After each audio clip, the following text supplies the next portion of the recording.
सुप्रभात प्यारे बच्चों। आज का हमारा जो विषय है वो है पद परिचय। पद परिचय किसे कहते हैं और ये किस प्रकार लिखा जाता है, इसके बारे में आज हम जानेंगे।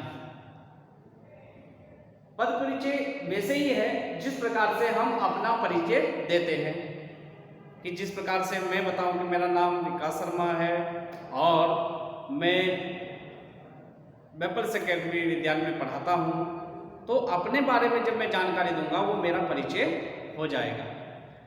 तो उसी प्रकार से हम वाक्य में आए शब्दों का परिचय देना पद परिचय कहलाता है।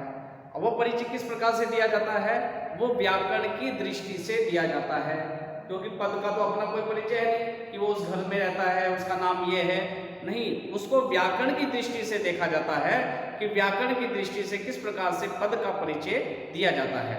तो सबसे पहले क्या है, पद परिचय की परिभाषा क्या है कि वाक्य में आए पदों का परिचय, वाक्य में आए पदों का या शब्दों का व्याकरण की दृष्टि से परिचय देना ही पद परिचय कहलाता है।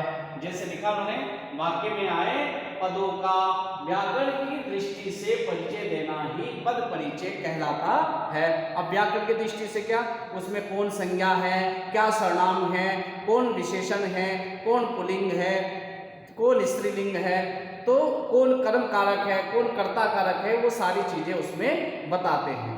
जैसे उन्होंने उदाहरण दिया कि मोहन भोजन कर रहा है।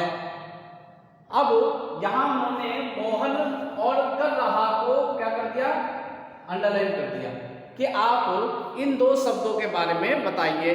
परीक्षा में आता है कि वो अंडरलाइन कर देते हैं कि आप इन दो शब्दों के बारे में परिचय दीजिए। तो सबसे पहले लिखेंगे हम मोहन, हमने लिख दिया पहले मोहन। तो मोहन क्या है, संज्ञा है। तो कौन सी संज्ञा है, व्यक्तिवाचक संज्ञा।